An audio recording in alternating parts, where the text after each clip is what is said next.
Now, we're very lucky to be joined today by 3 young riders from the Isle of Wight Speedway team. While the seniors have 2 weeks left to save themselves from the dreaded wooden spoon, youngsters at the club have shown plenty of promise. And the lads are joined today by club's press officer, Rob Dyer. Well, thanks guys so much for coming in. And I mean, I can see by the trophies we've got on the table here that actually you guys have been doing really rather well. Yeah? Yeah. And we've got some medals around your necks as well. So, I mean, what are these ones for? What did you guys win these for? By taking part. Yeah. And being a super rider. Wow, that's fantastic. I mean, what was it about motorbikes and speedway that you really enjoy? When we get a ride. You get to ride. Fast. Yeah, pretty much speed. Speed, come fast. A bit of a speed demon at home as well. So when you're on your push bike, do you like to go really fast as well? Yeah. He doesn't. And what is it about going from a normal pedal bike to a motorbike that you particularly enjoy? No exercise. Just sit there pulling the throttle and going off. Oh wow. Yeah, sort of, it's more get sort more speed, but then it feels the same. And it's way easier because on a bike you have to do the pedals. Oh, okay. And it aches my legs. And obviously the young lads here, I mean, we can see by the trophies on the table, they've done fantastically well, and hopefully the speedway stars of the future. Yeah, absolutely. The Isle of Wight Club are very progressive in their development of young riders, and the training school, which is called My First Skid, which operates at the island, is developing young lads like this and bringing them along to hopefully be the speedway stars of the future.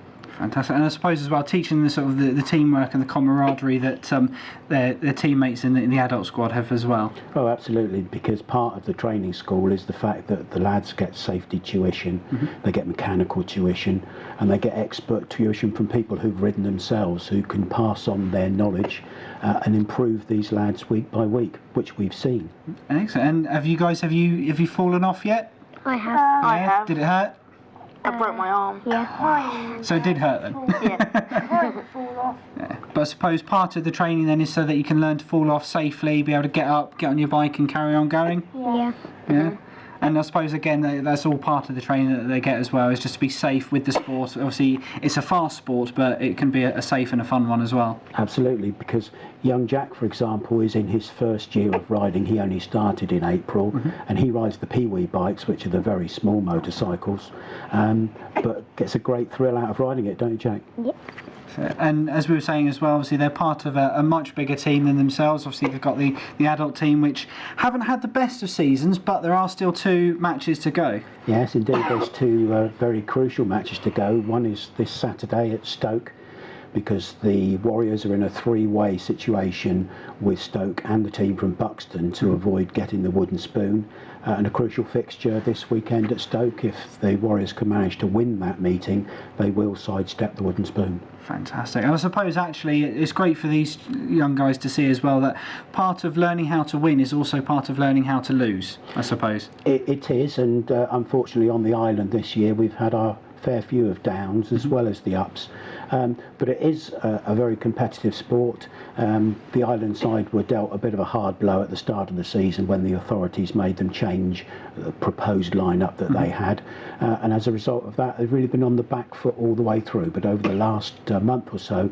with a full 7 riders, they've come together and produced some great results, and it gives a good chance of picking away from that wooden spoon position on Saturday. Fantastic. And as a nation of football fans generally, actually the island is really behind its speedway team. I mean, the fans are just incredible, aren't they? Absolutely, and this is one of the key things about the Isle of Wight Speedway team. They're recognised within the speedway community as being one of the most progressive organisations that there are, and inclusive, bringing in youngsters like this and the older community to support the venture right the way through.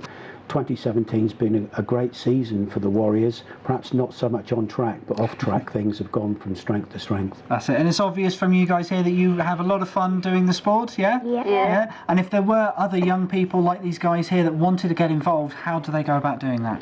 Well, the training school runs right the way through the winter, every fortnight. The best way to get in touch with the Warriors is to use an email address, which is speedwayontheisland@yahoo.co.uk. Just drop a line through that. We'll come straight back to you with all the details of the training school and other activities, and you'd be more than welcome to come along and have a go. Fantastic. Well, guys, thank you so much for coming in. It's been an absolute pleasure to meet you, and hopefully you'll have a prosperous career in Speedway to come. Thank you so much. Thank you.